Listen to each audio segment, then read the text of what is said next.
Hello. Hi, everybody. Mario Francisco Robles, MFR, here with you. Last night, I had a chance to see Logan.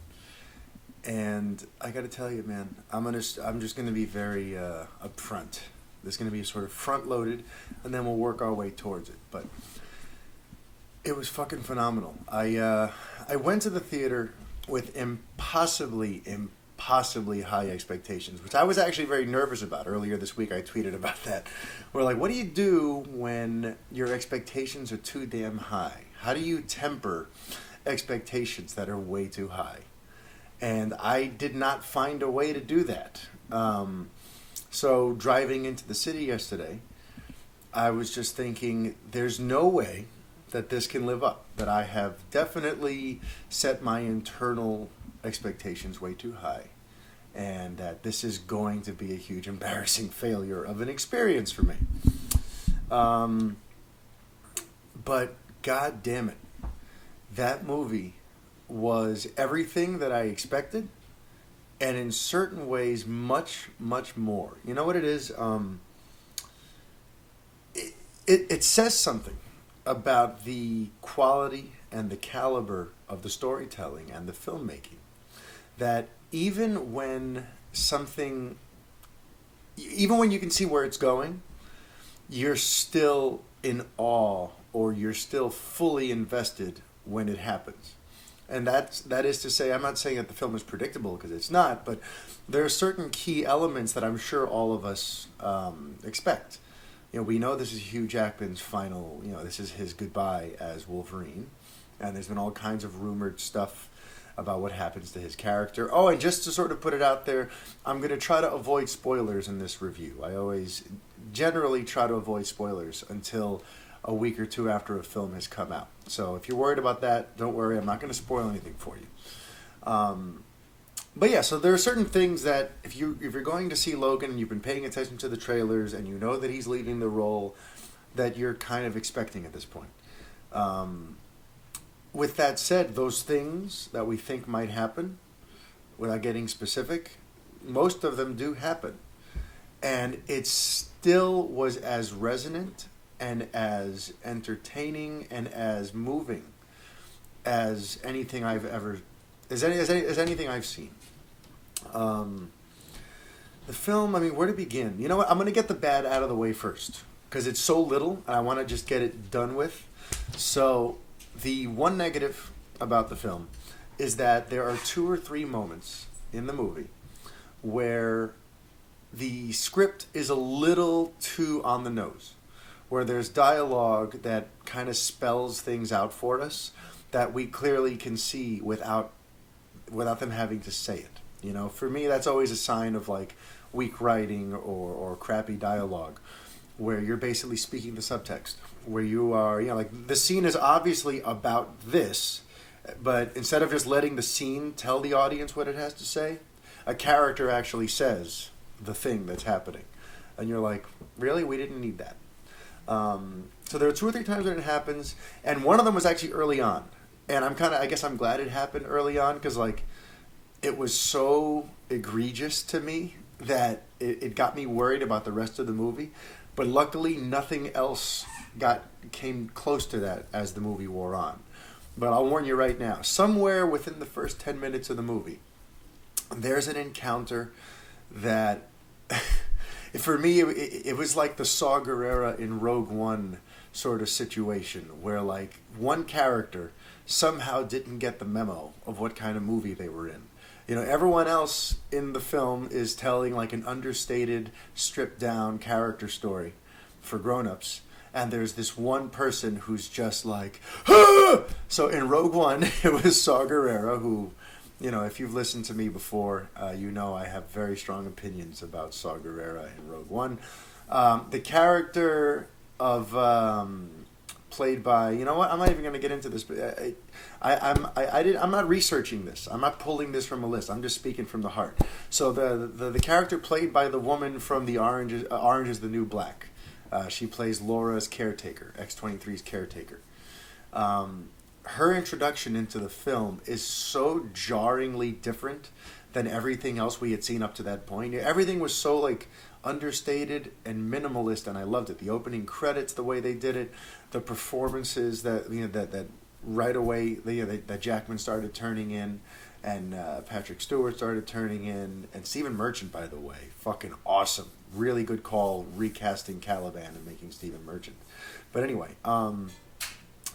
when she makes her first appearance, it's so over the top, and the stuff that she says is so like crappy screenwriting 101 that I was like, uh-oh, I knew it. This movie's gonna suck. My expectations were too high. And I think like some people may give it a pass because what she says is in Spanish, so there's going to be a whole huge chunk of the audience who doesn't know what she said. But for those of you who are going to watch it, I'm going to translate for you because it's two key lines that she said that to me were like, really? You're going to just like spell that out for the audience quite like that? She comes out in the rain, all wet and dramatic, and says, I need a hero, to Logan. And she also says, what are you hiding from? And it was like, listen, we know the whole thing about Logan, you know, he's always fighting with his nature. Is he a hero or is he a killer?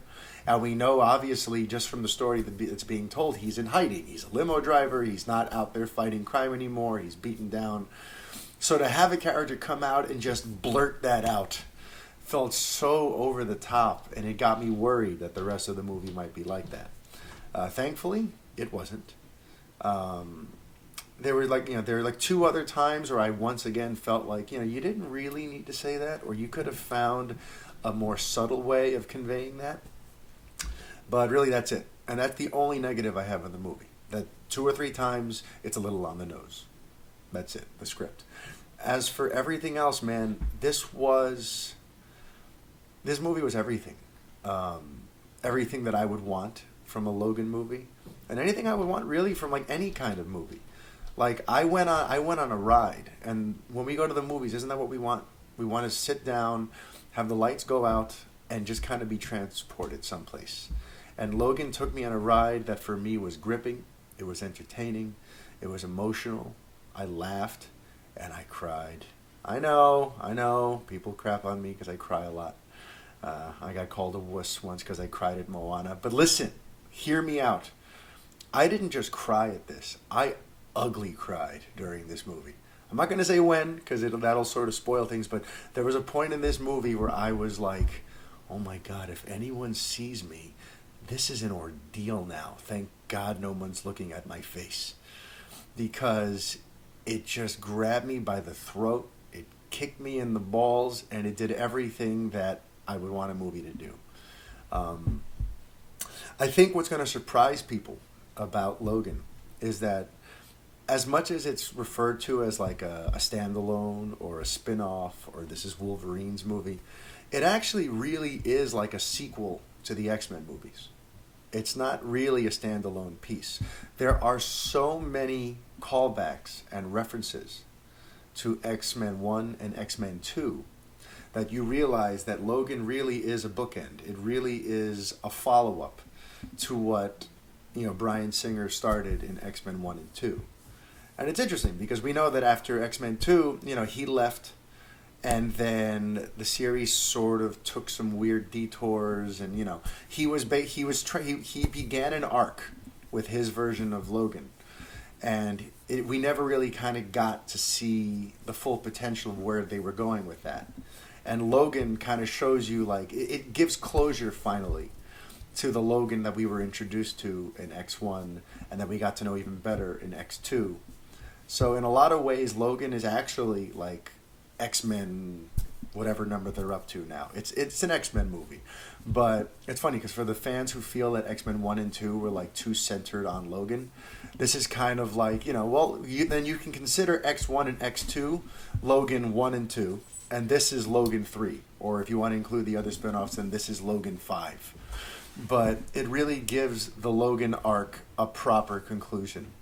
And it really, really honors and factors in everything that's happened in the X-Men movies up until this point. So I kind of want to let people know that like you're going to be surprised how much this really ties in to the history of the franchise. That even though it's sort of marketed as its own thing, your love and appreciation and your fandom of the earlier films is actually going to be important to this experience for you. And more on that later, because I have a feeling that people who don't love this movie are people who maybe didn't see the first few movies or didn't allow themselves to get invested in Hugh Jackman's version of Logan for whatever reason. But for those of you who did like Hugh Jackman's Logan, and you did like his individual arc that began back 17 years ago, this movie's going to be a holy grail for you. And let me just take a moment right now. Hugh Jackman deserves so much credit for this. It's unbelievable what he did in this movie. And of course, he'll never get the credit he deserves because it's a superhero movie. So you'll never get the recognition unless maybe he unexpectedly dies between now and award season next year. Then maybe he'll get that Academy Award because he does amazing work in this movie. Like, you have no idea. You have no idea. Wait till you see. He does amazing, magnetic, fantastic, layered, nuanced work that it's just like one of the best performances of the year. Granted, we're only in fucking February, but one of the best performances of the year. But the real funny thing is that he's not even alone. You know, he's going to get a lot of the attention because he's Logan. But holy fuck, Patrick Stewart, too. You're going to... I wish I could convey to you guys, and I don't want to overhype it or oversell it, but everybody in this damn movie brought it so hard. Like, so many... So Patrick Stewart's great. And the chemistry between him and Jackman is off the charts. Me and my buddy who saw it together, we were like, I want to see a movie with just the two of them now. Like, you know, separate of this universe. Just cast Patrick Stewart and Logan and Hugh Jackman in something that they could do together because they are so good together.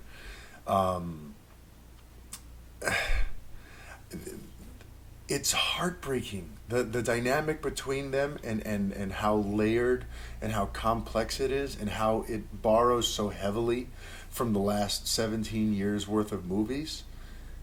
It's amazing to watch because how can I put this? They didn't rely on cheap tricks like flashbacks or footage from the earlier movies to like connect us. Like, they literally just allowed the performances and the dynamic between Logan and Xavier. It forces you to remember all of those moments that they've had over the years where Xavier has been there for Logan and helped him through things and been like a father figure and believed in him when nobody else did. And it builds on that beautiful history, that mentor-student relationship they have, that father-son bond that they have.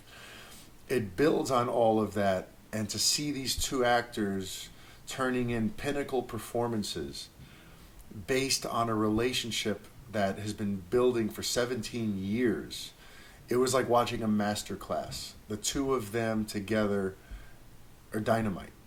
And every scene they have is great. Stephen Merchant is part of their dynamic too as Caliban, and like I wanted to see a whole movie just about the three of them. And when you see the movie, you'll understand why. That little trio is great together. So yeah, the acting is just top tier. By the way, Boyd Holbrook, I think this is going to be his star-making turn.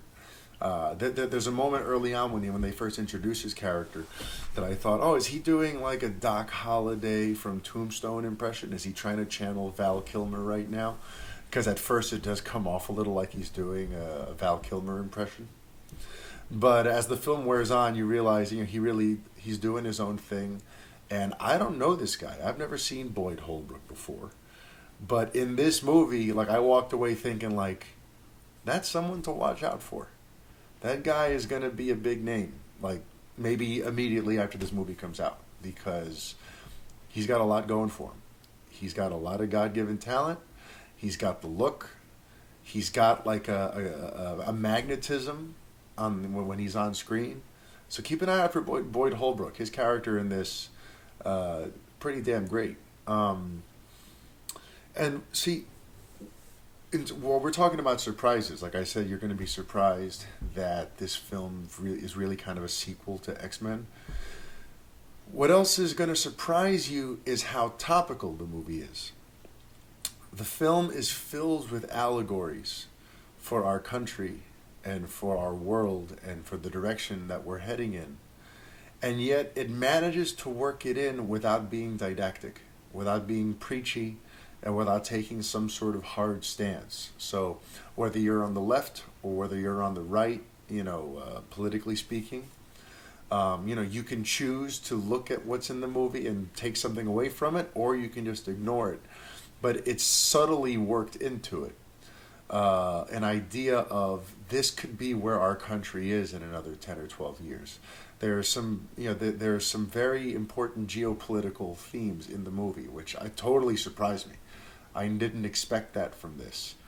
And while at first, when I saw that it was in there, I thought, oh, is this going to get all preachy and weird now?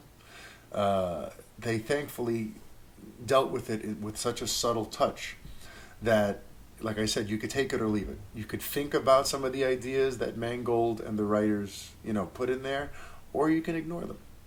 But we're talking stuff like, the border wall between Mexico and the United States.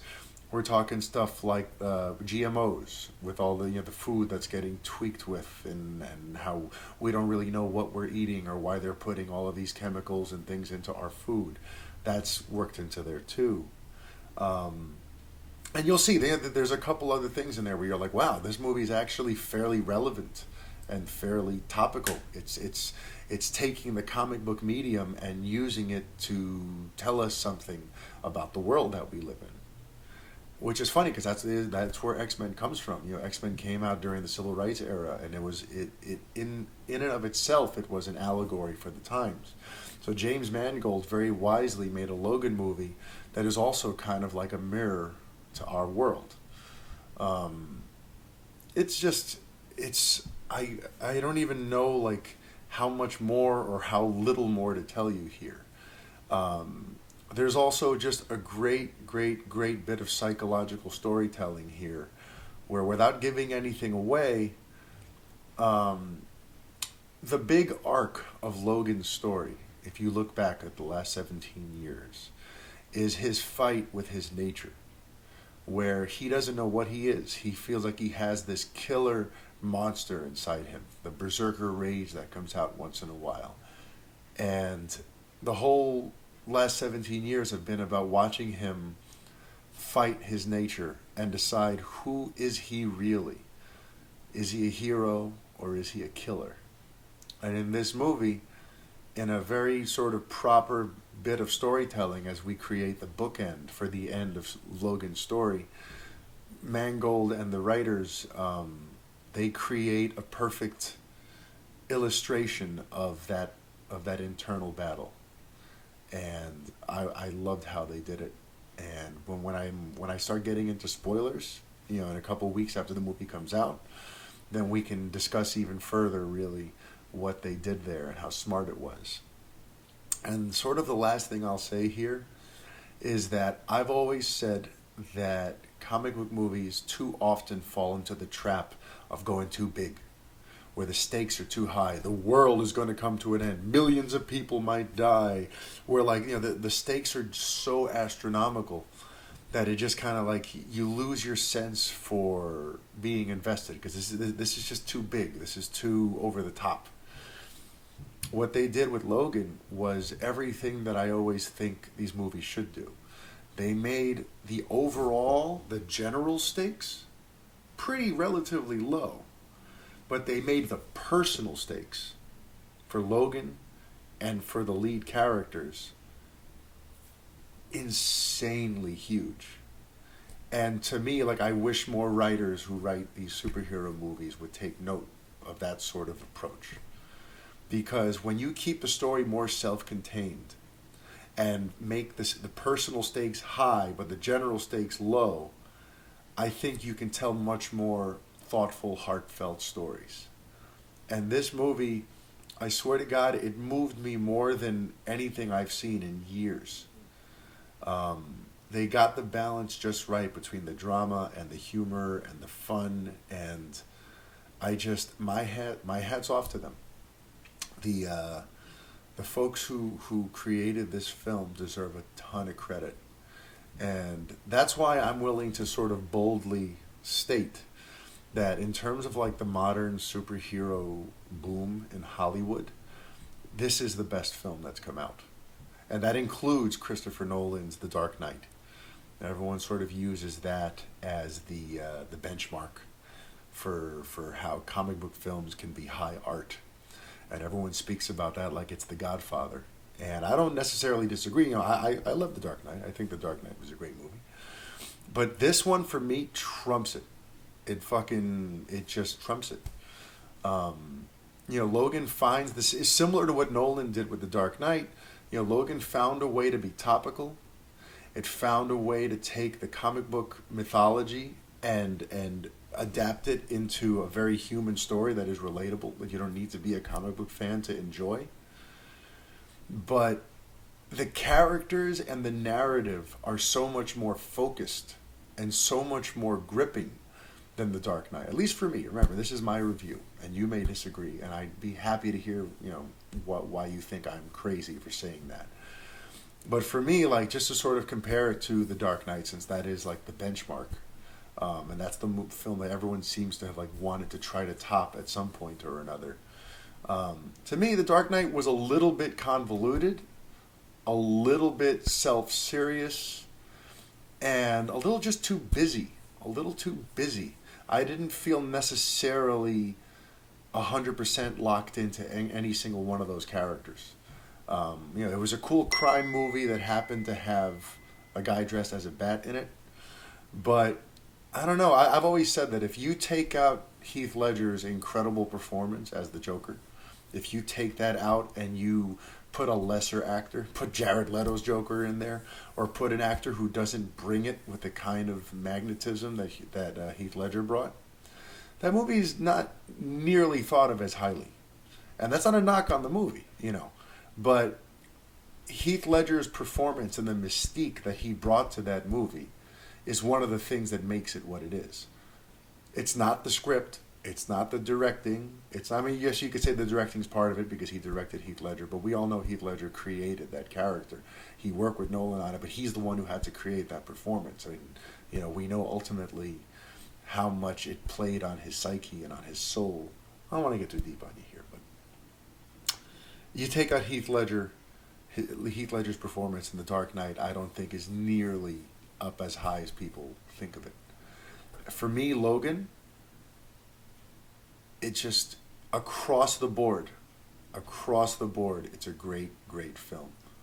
The writing, aside from those 2 or 3 moments where it's a little on the nose, the directing, the performances, the pacing, what it has to say about life and the world, what it has to say about the characters that you've invested in, it's just damn near a perfect fucking movie. So that's why my final grade for Logan is an A minus. I don't want to say, you know, I was going to give it an A, but since it does have those couple of on the nose moments, that's where it goes to the A minus. But aside from that, holy shit, they did it. Logan is a phenomenal work of art, and Fox and the people over there running the X-Men cinematic universe, they have created like a masterpiece of a movie. And you know what? While it's a shame that Jackman is gone now, that he's not going to do any more of these, what a way to go. What a way to go. But, you know, there's also a big question, though. There is a big question, because one of the reasons that this thing spoke to me the way it did was because of my investment in the first few movies. To me, like, if you only ever saw X-Men 1 and 2, you're in good shape for this movie. You know, everything else, you know, obviously it adds a little something. But really, if your only exposure is X1 and 2, and then this, you're doing fine. But for me, so I guess the big question is, if you're not someone like me, if you're not someone who loved X2 especially, then will this movie speak to you? If you came in off the street and you never saw any of the other X-Men movies, would Logan move you the way it moved me? See, that I don't know. And to me, that is the big question. And I think that's going to be something that you're going to see reflected in the reviews. Yeah, I don't know how people are going to take to this. I'm not someone who gives a fuck about the consensus. So I don't know, I know at the screening I attended last night, the film got a big round of applause when the credits started to roll. Everyone seemed to be very high on it. But I also have a feeling that some people didn't necessarily see it as the masterpiece that I saw it to be. And I just wonder, because I bring with me my love of those earlier films. And if you're not someone who is familiar with the earlier movies, if you're not someone who even really gives a shit about the X-Men, I don't know what Logan does for you. I'm not, maybe, I don't know. I can't, in other words, I can't guess that. I can't predict that. So I am curious to see how people respond to the movie who aren't as invested in that story and in these characters as I am. So that'll be something to sort of keep an interesting eye out for. But, we'll see. But all right, that's enough out of me. Hope you like this review. The written version of it is going to be going up on splashreport.com. I don't know if you guys know this, but the founder of Latino Review, who's no longer there, his son actually started a site. And it's actually pretty damn cool. If you haven't been to splashreport.com, I would definitely say check it out. So the written version of the review will be there. The video version will be right here on Fanboy, which is my site. And I'm also going to be including an extended version of this as a bonus piece of content on my Fanboy podcast. So I'm putting that up later today, or probably the same time this is dropping. You can go to the Fanboy podcast on either iTunes or SoundCloud, and you can listen to this, and it's going to have some additional observations that I didn't go through for the video. So if you want a little more in depth, check out the podcast. And the last thing I'll say is, for those of you who follow me, this has been a very crazy week for me. I started it working for one site, and I ended it working for myself. And I've got a lot of different things that I want to tell you guys about that I'll get to in due time. I've got some really exciting opportunities on the way, but I owe it all to you. I owe it all to you who've taken the time to follow me on Twitter, at I_am_MFR. Who've taken the time to visit elfanboy.com, who've taken the time to listen and retweet about my debut episode of the Fanboy podcast. And I just want to take a moment to thank you all. It really means a lot, more than you really can understand. It means a lot. And I also want to say that, just keep spreading the word. Let's grow this thing. Let's grow this thing. Share it, retweet, tell your friends, share it on your social media. If I'm going to make this work, and I want to make this, if I kind of make the jump that I spoke about on the last podcast, the jump that I want to make, I'm going to need this continued support and this continued word of mouth. So let's create a tidal wave here, everybody. Thank you for everyone who's already been doing that. And let's keep this going. I have a very good feeling. I'm feeling very, very good about 2017 and about the future. And it's because of you. So, thank you.